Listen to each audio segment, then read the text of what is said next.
Ladies and gentlemen, welcome to the Combine, and due to the depraved state that I am currently in, I cannot in good conscience give you a solid intro, and thus, I'm going to let Nick Cohen talk about his bet slip from this past weekend. So Nick, go ahead, buddy.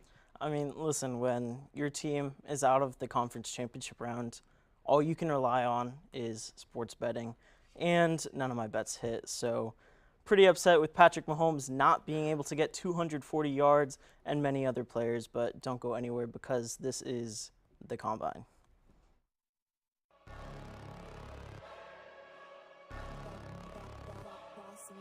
Things gon' change when I really hit the field.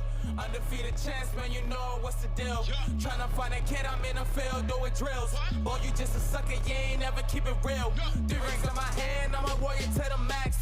When I hang it up, they gon' have to give me plaques. Step up in the building and I only bring the facts. When I make a highlight, they gon' replay, run it back. Okay, always locked in, I don't got time to lax. Saying he the best, he could take a lap. Batted 1,000 when you check your stats. Boy, is you ready? You ain't gotta ask.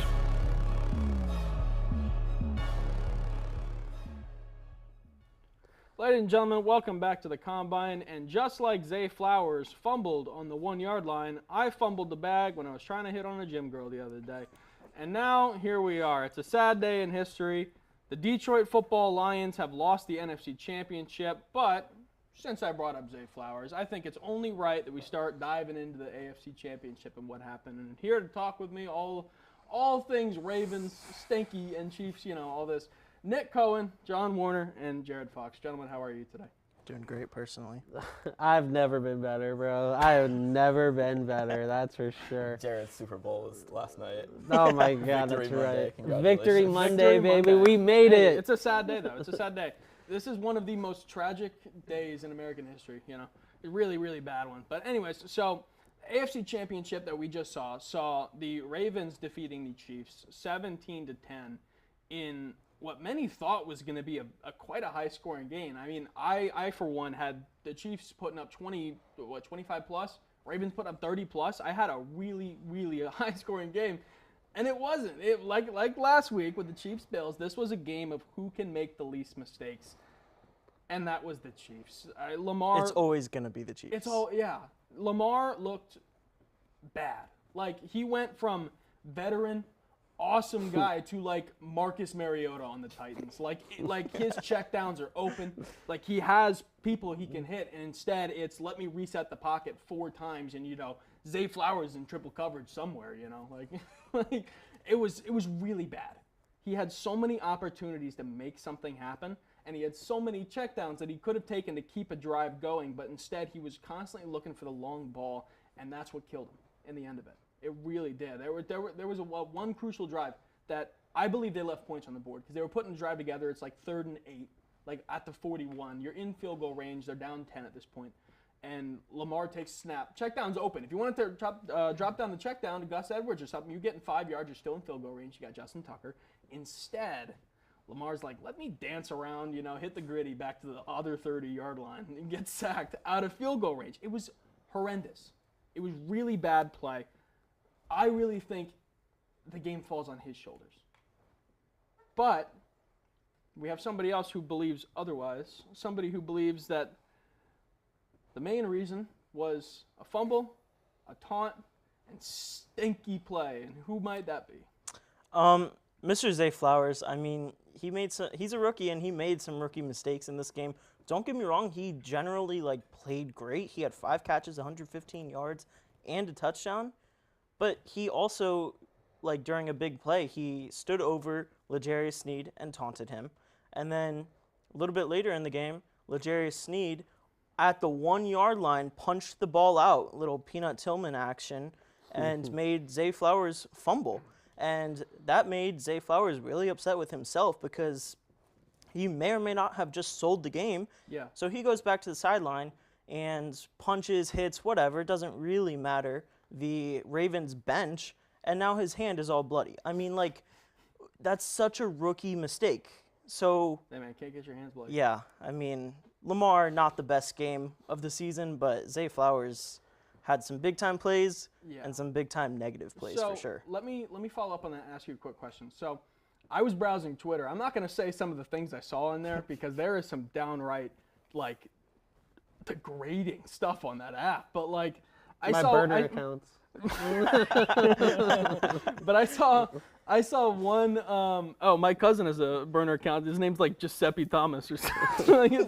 I don't know. I felt that was a little necessary. But anyways, Zay Flowers has that crucial drop. You leave 7 points on the board. The Chiefs win by 7. That could have been the play to tie the game, give Baltimore some momentum, potentially come back and win it. So somebody on X, I should say, Twitter, said that Zay Flowers is going to need witness protection after this game. How true are these statements, Nick Cohen? Absolutely should not be true. I mean, like, he still, it's not like he was the first receiver taken off the board in the draft. Okay, he was a little bit slept on, and he performed. He was arguably, maybe not even arguably, the second best receiver, rookie receiver this year, only behind Puka Nacua. I think it's still arguable, though. With who? I mean, you could say Jaden Reed. Oh, Lord. Sorry. Jaden Reed Shutting that down. He missed like 3 games. No. Zay Flowers, second best rookie receiver. Yeah. And so he did exactly what the Ravens needed him to do this season. Sure, he fumbled. We all get that.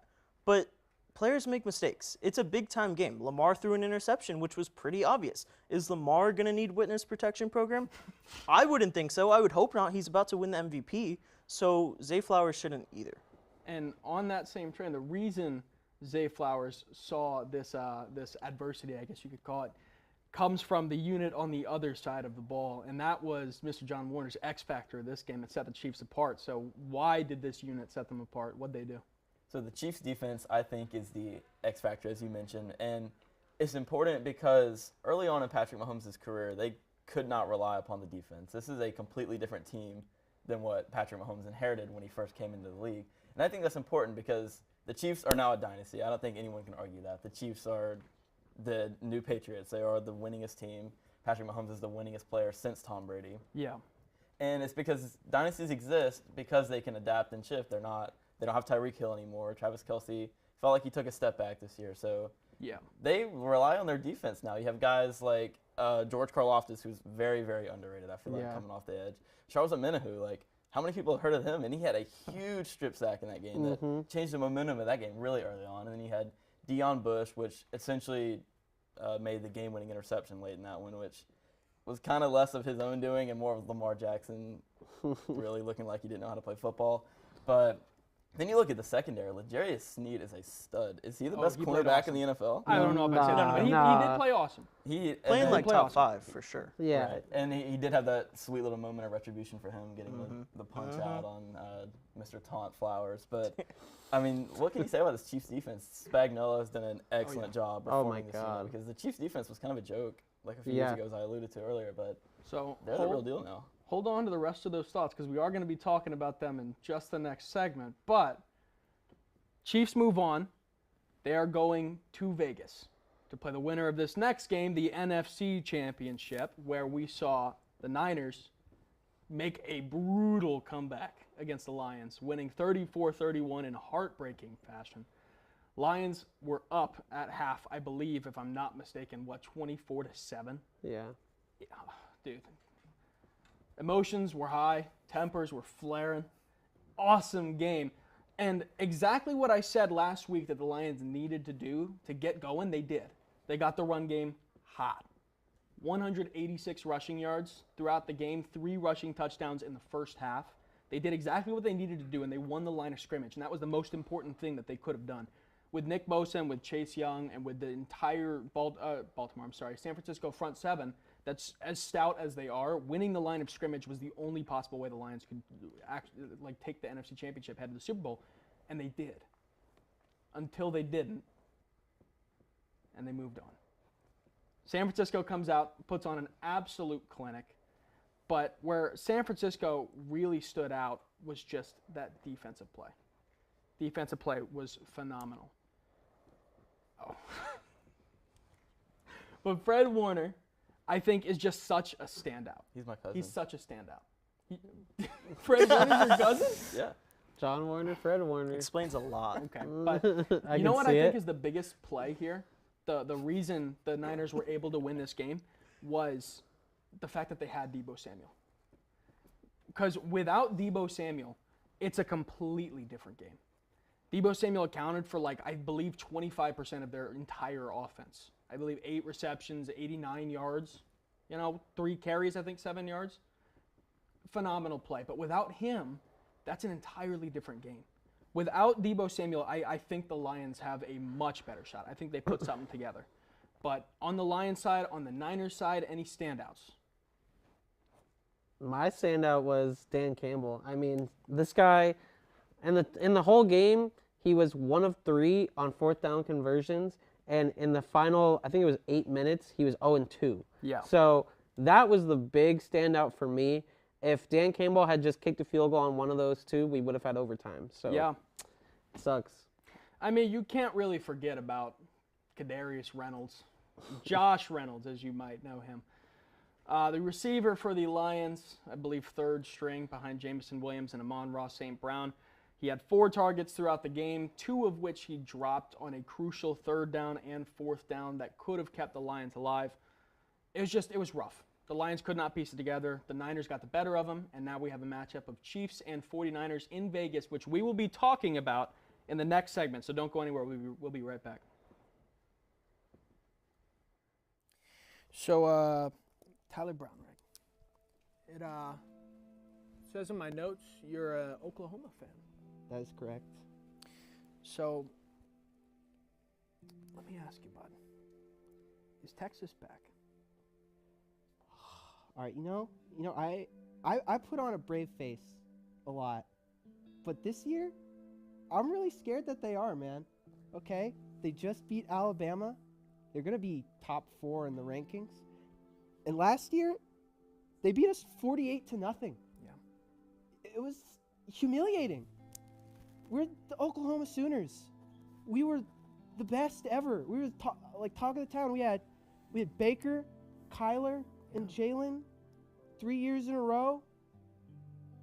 And now, are we good? I don't know. We haven't won a national title since 2000. We're number 18, I think, and nothing matters, dude.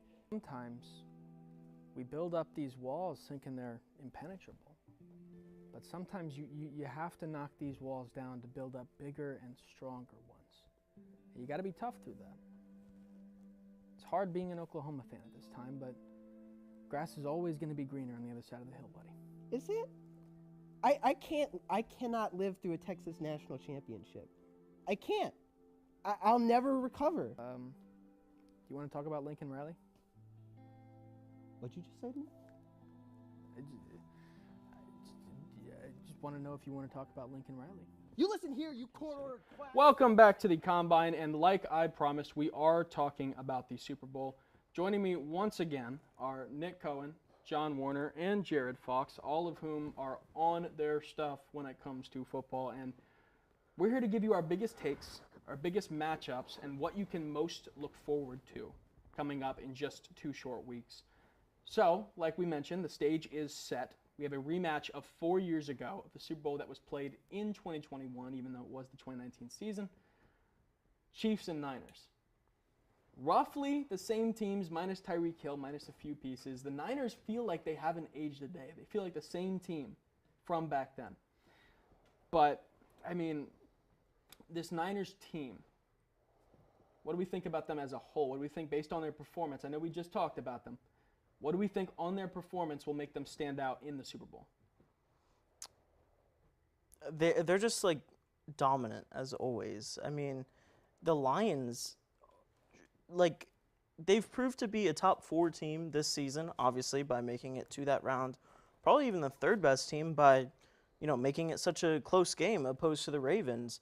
They're just absolutely dominant. I'm still not a fan of Brock Purdy. He still does way too many checkdowns. He's basically a less risky Tua Tagovailoa, in my opinion, because at least Tua throws it down the field. Sometimes misses, more often than not. But Brock doesn't do that. So the stats still kind of overshine his actual performance. He's still a game manager, but game managers can get it done with the weapons he has. They looked dominant. That defense looked pretty awesome. Yeah. And now they'll get to play the Chiefs, and I don't believe they played this season, so that'll be a great matchup. And speaking of the 49ers defense, I believe their biggest problem is against the run game.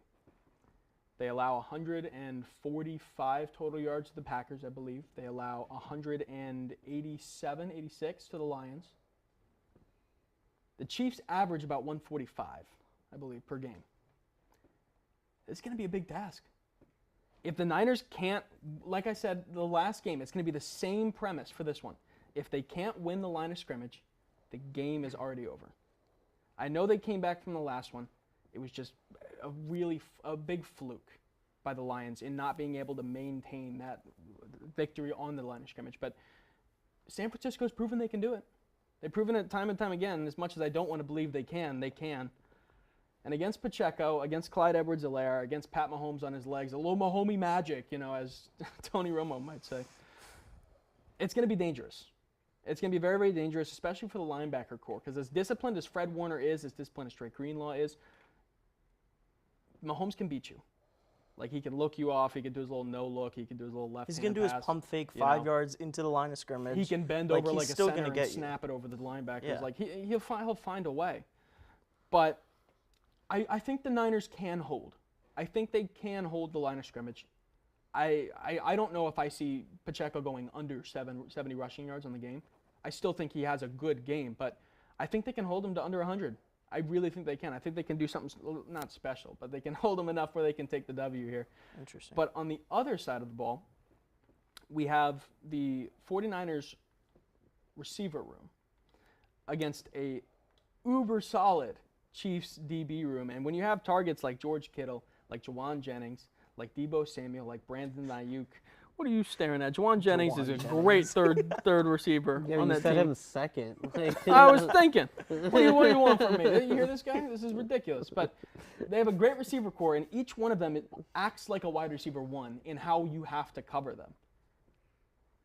But like I paused you before, I want you to fire back in. Do you think they can stop all of them, that Chiefs DB room? I mean, if they can't, I don't know who can. Like, this is one of the most solid DB rooms in the NFL, if not the most solid. You have L'Jarius Sneed, who's playing out of his mind. Trent McDuffie, who a young player is very solid, and Justin Reed, who's playing like one of the best safeties in the NFL. You take those three plus Deion Bush, who had the game sealing. Don't forget about former Buccaneer Mike Edwards. I was just about Mike to say. Edwards, He gets baby. injured every week in the playoffs. Mike Edwards He's a makes Buccaneer. plays. He'll be out by the second quarter. Mike Edwards going for that second ring too against his old nemesis. As long as Donovan Smith doesn't win it, that man accrued so many holding calls for the Bucs. You know who's about to get another ring if the Chiefs win? Who? Blaine Gabbert. Oh, I forgot he's He the backup there. He deserves it. He does deserve it. He does deserve it. Blaine going for No. the three-peat. What? Yeah, he went with the Bucs. He went with the Chiefs last year. And Yep. he's gonna go for another one this year. That is ridiculous. Three-peat is Super Bowl champion Blaine Gabbert. But And anyway, Matt Nagy, offensive coordinator. Matt Nagy. Lord have mercy. But you look at the Ravens, and I know they don't have the threats that the Niners have, but they completely shut down everyone not named Zay Flowers. Like, OBJ had 3 catches for 22 yards.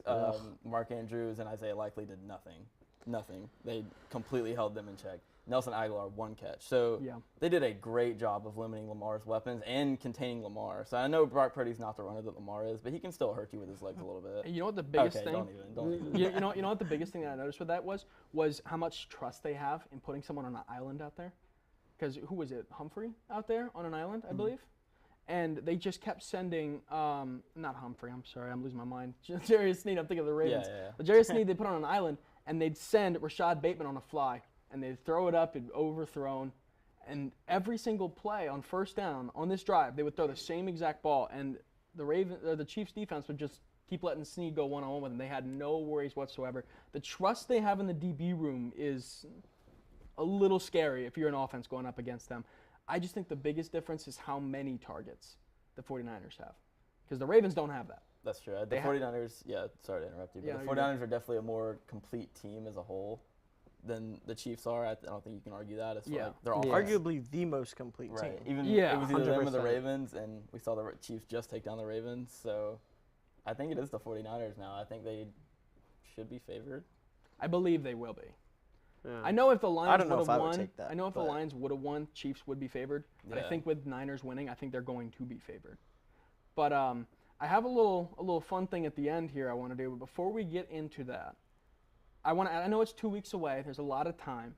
I don't want score predictions, but who do you like winning?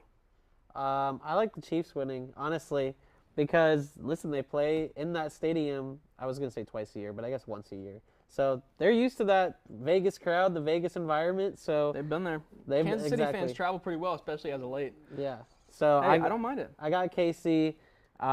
There's a reason that they beat Lamar Jackson, and I mean it's not just because they're so good; it's because the Ravens also stink. But Patrick Mahomes is reminding the league that like this is his league. Like this is like he is the new face of the NFL. Like Tom Brady's it's gone. so sad because he has at least 10 more years of it too. I know. It's insane. I know. It's insane. It's like when everyone thought LeBron was gonna slow down, and then he's like 39 now, and he's still just dunking on people. Just imagine how out of his rookie contract he's getting $50 million a year. What's going to happen after? It's ridiculous. Oh my God. The Chiefs aren't going to be able to have any other player on the roster. I'm going to jump into my pick right now just because I have a little bit of backing behind it. This is science-based evidence here. 2018, the Chiefs don't go to the Super Bowl. Doesn't happen. 19, they go and they win. 20, they go and they lose to the Bucs. Oh my gosh. 21, they don't go. Bengals, Rams. 22, they go and they win. What does the pattern say is going to happen this year? They go and they lose. I'm going to take the Niners on this one. As much as I think they're the more complete team, fortune favors the bowl, baby. You know the drill. Moving on, Mr. John Warner, what do you got? I think that for the first time in 20 years, there will be a repeat champion in the NFL. For the first time since the 03-04 New England Patriots, Patrick Mahomes is going to win the Super Bowl for the second straight year. Facts. I like it. Nick Cohen. I like your reasoning. I like Ty's reasoning, but I'm also going with the Chiefs. But I'm not very good at betting. But I think the Chiefs. I'm not going to bet against Mahomes again. Mm-hmm. Hey, you know what? I'm playing devil's advocate. That is perfect. I'm happy with it. But before we get out of here, there's an important note to make. And that is that CBS is going to be doing the broadcasting job for this game, which means we have a whole hour of Jim Nantz and Tony Romo. And thus, I want to ask the question, over under 36.5 times Tony Romo says Jim mid-call. And just as a precaution here, I tallied his times he said Jim in the AFC Championship, 34. How many plays are run in a game? That's how many times he's going to say Jim, because every single play. So hammer the over. Feeling the under, actually. Okay. I'm taking the under because Taylor Swift is going to be talked about That's more. Fair. Hey, So. I'm slamming the over. You're saying it 75 times, and that's an understatement. I'm Ladies not and a gentlemen. Tony Romo fan, but at least we don't have Collinsworth saying, now here's a guy. Thank God. Now here's a guy. That's like a little Mahomie right there. Look at that, Jim. Anyways, this has been a great little Super Bowl segment. A lot of fun. Thank you for coming on. I love the takes. See who's right in about 2 weeks. But until then, we're having a couple new guests on. I know, right? I'm tired of seeing Nick Cohen, John Warner, and Jared Fox here. But we're going to be talking about some retro logos, and whether we think they stink or whether they're kind of cool or not, you know. So don't go anywhere. We'll be right back. Hello, my name is Tyler Brownrigg. I hope you're enjoying watching whatever show it is that's playing right now here on Hitting the Field Network. And if you're interested in more of our shows or want to know more about the one you're currently watching, don't worry, I'm here to tell you. Our week starts off on Mondays with HTF Bets, hosted by the Bets Boys, Andrew Montana, Ezra Hines, and Giovanni St. Cyrin. You can catch that show live Mondays at noon for all things betting in sports. I highly recommend it. And then you can follow it off on Tuesday with The Combine, hosted by the illustrious Ty Patton. If you're in for a more laid-back, kind of podcast-style show, a lot more casual, that is definitely the show for you. Maybe you'll catch some Ty Squared action with me on there. Wednesdays, every week, you'll be able to catch the vlog, learn about what's going on behind the scenes here in the studio at Hitting the Field, get to know more about us, especially the people behind the camera, who they are, and what we do to make these shows every week. And on Thursdays, live at noon, you can watch the main show with me as your host every Thursday, where we'll be covering all of the major storylines for any sport, be it football, basketball, hockey, soccer, you name it, we'll be talking about it on the main show. And then Friday, you can watch Nighttime with your hosts, Matty Glass and Patrick Previty, for all things college sports, especially with a focus on UCF sports and maybe the ones you haven't heard about so often, like tennis or women's track and field. It can be anything college on Nighttime. And if you're interested in joining Hitting the Field and you're a UCF student, DM us on any of our social medias at Hitting the Field, and also give us a follow on all those, and subscribe to this channel if you want to catch more of our content. But enjoy the rest of your show. As always, I'm Tyler Brownrigg, and I'll be seeing you on Main Show. Ladies and gentlemen, we are back once again, and this time we're going to be digging down some dirt, figuring out which retro logos from back in the day we like compared to the new ones. And with me to talk all things retro, of course, Danny V and Emily Watrobsky. How are y'all doing today? I'm doing pretty good. How about you? I'm tired. I need my energy drink. I'm good. First time on Combine. Yeah. Yeah. And probably your last, you said? Well, yeah. That's I guess. crazy. Anyways, retro logos are cool. Retro logos are the best. I always like watching pictures of Don Shula and fellow coaches coming up in like windbreakers and flat bill caps and shaking hands. These guys look like I mean, you know, for lack of better terms, you know, kind of, actually, I'm not going to say that. Anyways, what do you got? We're going to go ahead and dive into these. And the first one that we have is the Denver Broncos logo. No! What are you doing? That is not the Ruining my Denver shot. Oh. Broncos. Yeah, Yeah. look at you go. These guys are on fire today. Anyways, so looking at the old retro Denver Broncos logo, that almost looks like a unicorn on some paraphernalia stuff, like substances that we can't say out loud, versus the more newer Denver Broncos logo. Very sleek, very elegant, but it reminds me of Russell Wilson, so I don't like it. So I think I like the retro You're one a taking little the bit more. retro? I'm going to take the retro one. I think it's rather steezy. I'm gonna take the new one. Why? I don't know. This one just like, it's like off-putting. I don't like it. Screams like the Barbie movie. No, it does not. Yeah, it it's does. not pink. Totally does. So I don't know. You're seeing it different. Maybe I'm colorblind.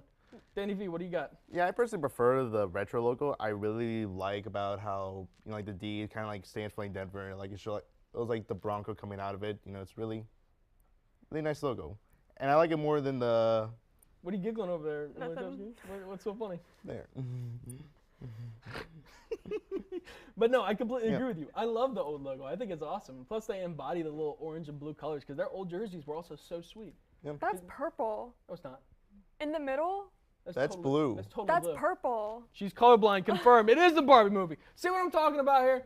I'm right. You're wrong. That's blue over there, but that's purple. Why would they change the colors? I don't know. She's What? goofy. Hey, can we take a poll real quick? Is that blue or purple? Everyone says Guys, blue. Yeah, okay. whose Yeah, it's team blue. are you All right, on? we got to move on, though. We got to move on. So we're going to move on to the one they just showed a little bit ago, the old Raptors logo. So you might want to throw that one on there. Eventually. There we go. Okay, so, yeah. I'm pretty sure I run into this guy outside of a 7-Eleven like 3 days of the week, you know? That scares me a little bit. I like the simplicity of the new Toronto Raptors logo. You know, it's got that little Kawhi Leonard championship attached to it. But this one scares me a little bit. Why would a dinosaur be wearing a jersey and shorts? Emily Watrobsky, care to answer? Because he's playing basketball, obviously. Don't you know that there's dinosaurs in Toronto? Are they really? Yeah. What kind? Raptors.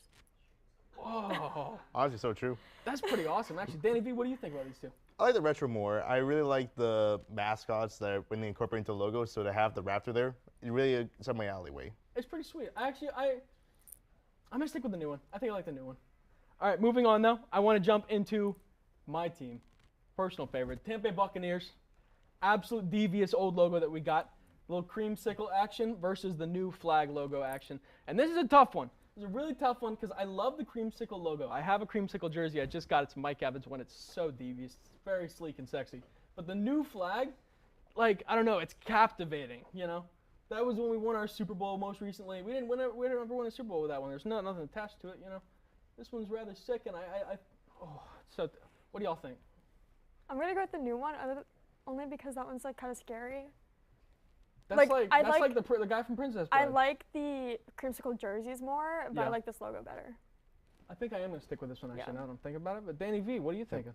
I personally like the new one more, but in my true favorite one is the one that's like right in between because they had like a Super logo that Bowl was right logo? in between Yeah, this 2001. Buccaneer and the new one. So Oh, yeah. I like the middle one was much more more, but comparing dirty, these two, I like the new ragged. one the most. Oh, yeah. And I'm not too much of a big fan of the creamsicle color.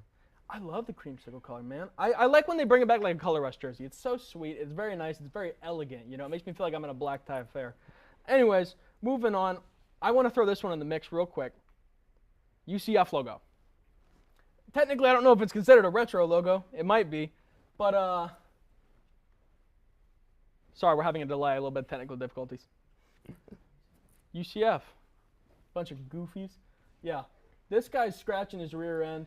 This guy's a real cold-blooded killer machine. This guy doesn't mess with anybody from, you know, ACC, AAC, you know, any of those. He messing with Big 12. That's what he's about. He's out there taking down Big 12. Don't say anything about Citronaut because he is the man. Why does an orange have legs and an arm, and why are they different Because colors? he's an astronaut. Is he wearing pants? I think so. Why has he got leaves on his neck? It's an orange. Oranges have leaves. Anyways, I'm taking Citronaut always. I'm taking Nitro. He He gave me a fist Citronaut. bump at a game once. Give me Citronaut. I love the retro and okay. All right. Well, he got Citronaut. All right, last one is the Pistons. This looks like a Harley rider. If you've seen the South Park episode, you know what it's about. I think I like the new one better, just because the old one's a little strange. Like it's just not my cup of tea, you know. But what are y'all feeling about this one? I'm gonna take the new one. Yeah. There's just too much going on here with all the colors and. Yeah. You know, real my interior decorating skills. Right. You know, my spidey sense is tingling, and you know, whoever styled that has an ugly house. Give me the new one. The old one looks like it'll be part of some homemade biker gang. So Yeah. give me the new one more. Yeah. No. The old one's all right, but. Ooh, the Dolphins won. This is the one. Don Shula comes out in his windbreaker with his flat-billed hat, and he walks up and he goes, "You can't do nothing to me, man." He just spits in someone's face and walks off. This was the era of football where no one cared, man. They were just tough, Don and dirty, walk up and slap you in the mouth and just leave. These were the cool guys. I'm taking the old logo. The new logo is great, but Tua stinks. So I like this one. What do y'all think? I'm gonna take the old one only because it looks like meaner than that one. And he's wearing a helmet too. Right. Right? Dolphins, whenever they're not wearing helmets, they're just, you know, weird species. Give me the old one. They looks like they're ready to play. Looks like they want to go out and play, and hopefully soon they can win maybe a playoff game. Oh yeah, that's Dan Marino. That's Tua Tagovailoa. But I believe that's all of our logos. If you agree with us, that's great. If you don't agree with us, we don't care. Anyways, thank you for coming on Combine this week, and we'll be back Tuesdays at noon like always. And next week we'll probably be talking something cool, but you won't get to know until then. So have a good one, have a great one, do whatever you want to do. I don't know. Any final words, Emily Waterbucket? No. Alrighty. I'm all good. Catch you later.